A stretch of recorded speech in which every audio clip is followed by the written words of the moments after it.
주의 말씀을 보이며 내게 지시나라. 아멘. 오늘 사람은 생각하는 대로 된다라는 시지를 가지고 말씀을 그동안 쭉 전해봤는데요. 오늘이 그 마지막 메시지입니다. 오늘은 특별히 하루에 30분 생각의 훈련이 인생을 바꾼다라는 제목으로 함께 은혜를 나누려 합니다. 몇 사람을 이렇게 축복합시다. 하루에 30분만 집중해보세요. 인생이 바뀝니다. 인생이 바뀝니다. 하루 30분만 집중해보세요. 인생이 바뀌어집니다. 사랑하는 여러분, 우리는 종종 삶이 잘 안 풀린다고 느낄 때가 있습니다. 하지만 성경은 말합니다. 인생의 방향 없이 흘러가지 않는다는 것을 말씀하고 있습니다. 우리 삶은 매일 생각, 선택, 묵상 속에서 이미 주어진 은혜를 믿음으로 누릴 때에 형통한 삶의 흐름이 만들어지는 것입니다. 오늘 말씀을 통해서 예수님께서 이미 우리에게 주신 것들을 믿음으로 매일 받아 누릴 수 있는지에 대한 4가지 흐름으로 나누어서 말씀을 전하려고 합니다. 첫 번째는 생각은 방향입니다. 우리 여러분 보고 계시면 함께 성경을 읽겠습니다. 로마서 8장 5절 육신을 따르는 자는 육신의 일을, 영을 따르는 자는 영의 일을 생각하니. 삶은 방향 없이 흘러가지 않습니다. 생각이 방향이고 그 방향이 인생의 목적지를 정하게 합니다. 하지만 우리는 혼자 힘으로 올바른 방향을 결정할 수 없는 아주 연약한 존재이죠. 그래서 하나님은 예수 그리스도를 통해서 새로운 방향을 우리에게 주셨습니다.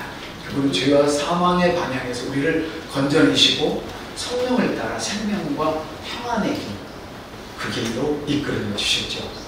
이제 우리의 몫은 우리 예수님께서 주신 방향을 믿음으로 받아들이고 생각을 그리스도 안에 두는 것입니다. 비행기 조정을 한다면 육안으로만은 매우 힘든 것을 알 수 있습니다. 우리나라의 과거의 역사를 길지 않은 역사를 보면 이윤평 씨가 비행기를 타고 날아왔잖아요. 그때 제가 서울에 살 때인데 갑자기 이거는 훈련이 아닙니다. 그때는 민방위 훈련이라는 게 있어가지고 동사무소 있어서 사이렌 불 때거든요. 사이렌 불 때인데 막 사이렌이 나면서 이거는 훈련이 아닙니다. 실제입니다. 적개가 날아오고 있습니다. 이때 이윤평 씨 날아왔단 말이에요. 그런데 또 한 사람이 있었어요. 또 한 사람이 있었는데 그 사람은 이름을 제가 기억이 안 나요. 북한에서 최고의 파일럿이었어요. 그런데 그 사람 비행기가 고장이 났어요. 그래서 순환 비행장인가 순천 비행장인가 어딘가는 모르겠는데 그리로 가서 고치고 자기 본부로 돌아가려고 할 때에 그 사람이 산소 마스크를 안 썼단 말이에요. 그 주위에서 이거 써야 됩니다. 그러니까 자기 실력을 믿고 가까운 거리인데 여기까지 무슨 산소 마스크를 쓰나고 그리고 그냥 출발을 했어요. 그래가지고 정신이 아득해서 나중에 비행기가 떨어지고 보니까 어디에 떨어졌냐면 저기 전라도 어디 바다 모래사장에 떨어졌어요. 그분들도 그때 몰랐어요. 면사무소 동네가 뭔지 알아서 면사무소 카메라 들고 먼저 왔어. 그 유튜브 보면 다 나와 있어요. 이때 굉장한 어려움에서 나중에는 국제적인 일들로 국가적인 국제적인 일들로 그 일이 자원에서 남아있다 이렇게 발표가 되지만 실제로 보면 그렇지 않은 걸 느낄 수 있어요. 실제로 찰스 캡스 목사님께서 하신 말씀을 보면 비행기는 육안으로는 조정할 수가 없대요. 구름 사이에 들어가기도 하고 어떤 때는 이게 하늘인지 땅인지 구분이 안 된다는 거예요. 그래서 계기판이 없으면 비행기를 조정할 수 자체가 없대요. 계기판만 확실하게 들여다보고 있으면 앞을 안 봐도 실제로 비행기 훈련이 비행이 가능하다는 거예요. 여러분, 우리 삶도 마찬가지입니다. 우리의 삶이 우리의 생각이 어떤 방향을 향하여 초점에 맞춰지지 않으면 세상의 방향으로 흘러가게 됩니다. 나는 하루를 시작할 때 어떤 생각으로 방향을 잡고 있는지 여러분 일주일 동안 묵상해 보셨나요? 내 반복되는 생각은 지금 그리스도에게 초점이 맞춰져 있는지 아니면 세상의 방향으로 나의 그 생각이 나를 이끌어가고 있는지. 두 번째로는 30분의 묵상은 적어도 예수님께서 주신 생명을 누리는 귀한 시간이라고 생각합니다. 물론 더 하는 분도 많이 계시죠. 자기가 일상생활을 쓰는 시간보다도 더 말씀 앞에 서 있는 사람 많아요. 그러나 지금은 최소한의 시간을 이야기하는 거예요. 요고수 1장 8절 함께 읽어보시죠. 이 율법책을 내 입에서 떠나지 말라며 주야로 그것을 묵상하라. 집중된 그런 시간은 흩어진 12시간보다도 훨씬 더 강력합니다. 묵상은 내 생각을 정비하고 예수님께서 이루신 은혜를 내 삶 속에서 받아들이는 그런 시간입니다. 하나님은 예수님을 통해서 모든 신령한 복을 우리에게 이미 주셨다고 에베소서에서 말씀하고 계시잖아요. 1장 3절에서 말씀하고 계시잖아요. 묵상은 그 복을 받아들이는 훈련이자 믿음으로 그 진리가 현실에 나타나게 하는 그런 시간이에요. 그러므로 말씀을 읽고 핵심 구절을 묵상하고 나의 생각과 그 묵상한 생각을 연결시키고 그리고 짧은 고백을 해보고 그 짧은 고백을 기도로 연결시켜보고 이런 일들은 굉장히 좋아요. 이것은 바로 하루의 영적 방향을 세우는 아주 하늘의 시간이라고 볼 수 있는 것이죠.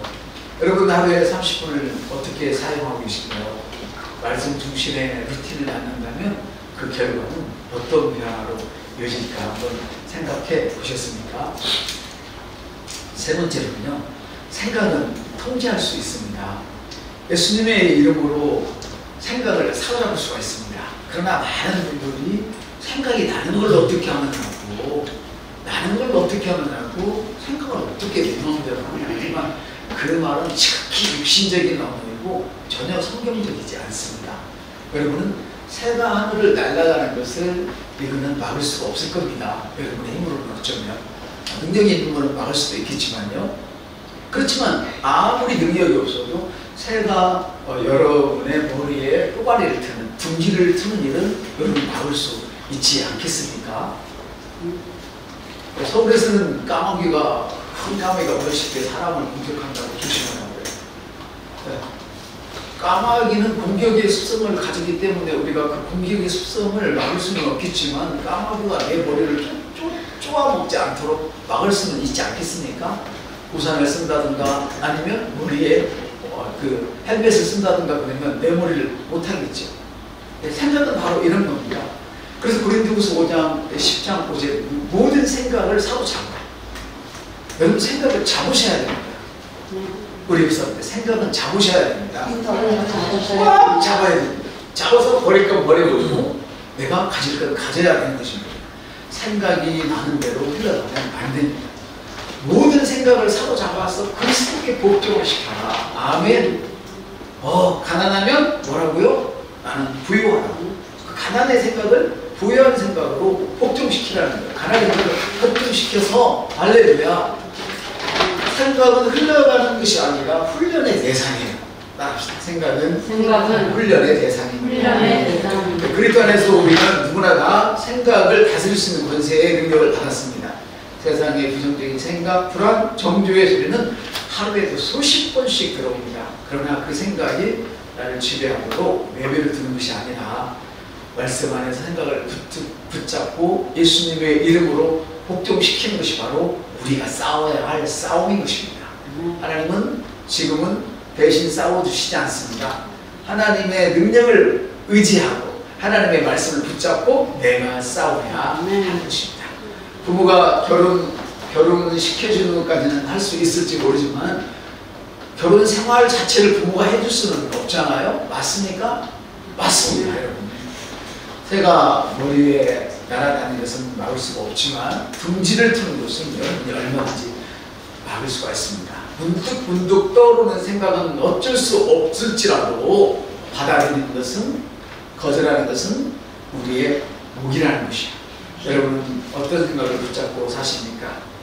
여러분이 여러분의 생각을 복종시킬 때 여러분의 감정과 삶이 어떻게 바뀌는지 한번 생각해 보셨습니까? 네 번째로는 말씀을 묵상하는 자는 형통하게 됩니다. 다시 말하면 예수 안에서 이미 시작된 형통이라는 것이죠. 그래서 시편에 보면 이런 말씀이 있습니다. 주의 율법을 즐거워하는 자는 그의 말씀을 주의 율법을 즐거워하며 주야로 묵상하는 자가 하나님의 말씀을 즐거워하고 그 말씀을 밤이나 낮이나 묵상하는 자는 형통한다고 시편 1장 2, 3절에 기록되어 있습니다.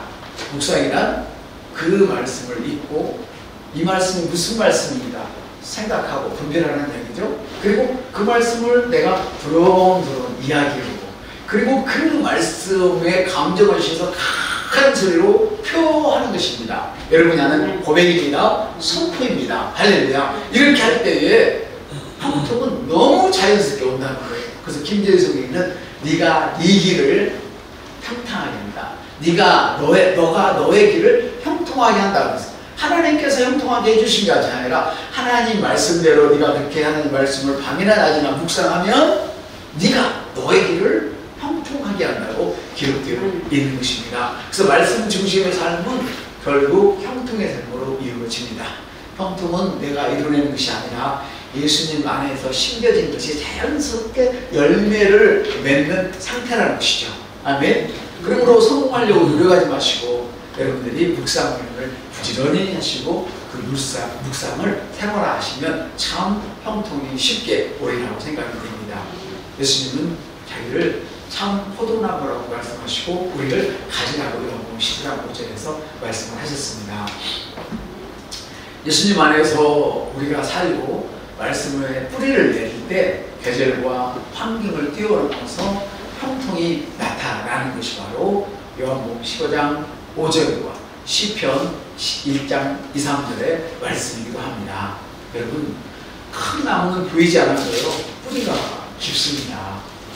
똑같은 가뭄에 뿌리가 얕은 그런 나무들은요 이파리가 비가 그칠 않으니까 후두후두 이렇게 해요. 근데 뿌리가 깊은 나무는 흐르지 않더라고요 이파리가.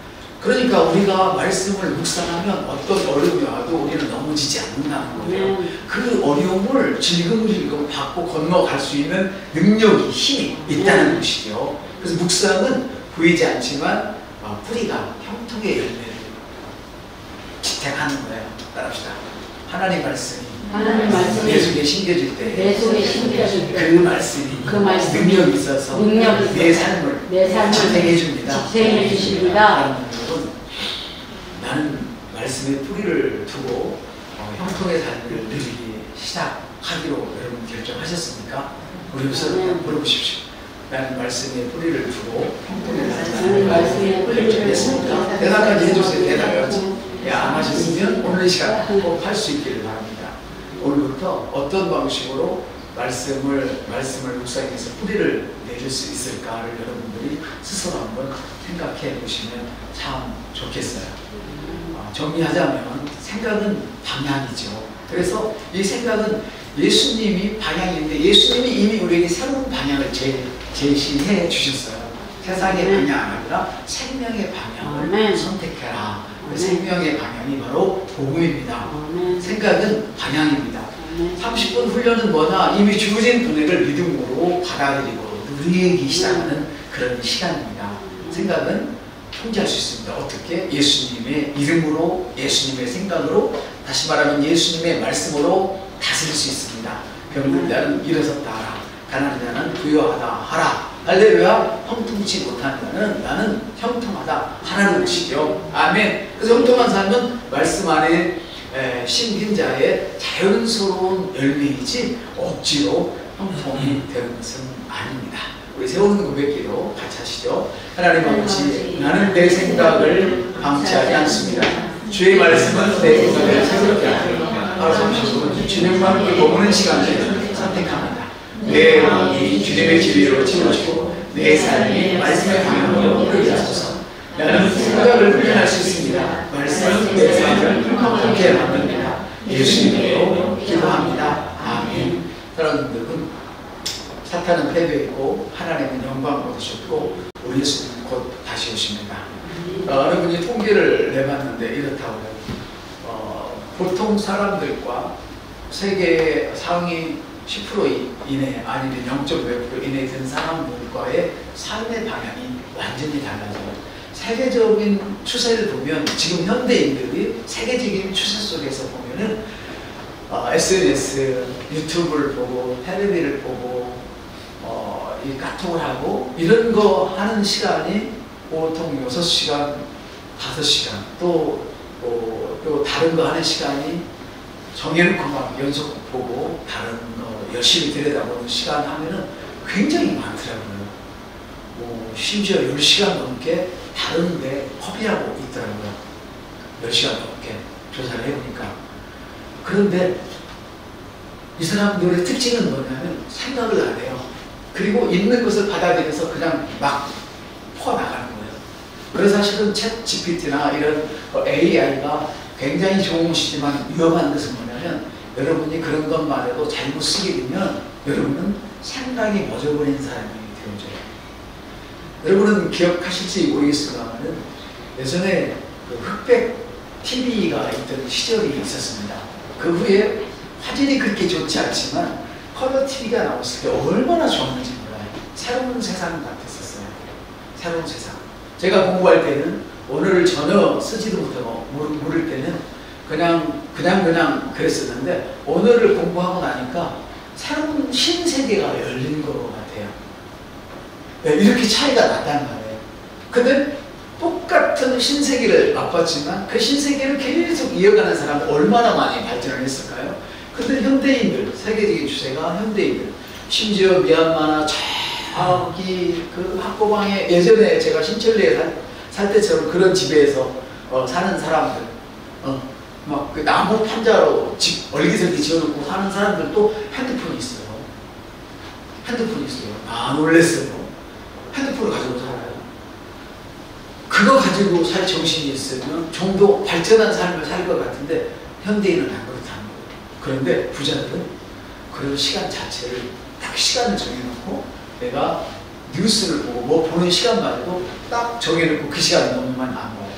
이 사람들의 루틴은 공부하는 시간에 엄청난 투자를 해요.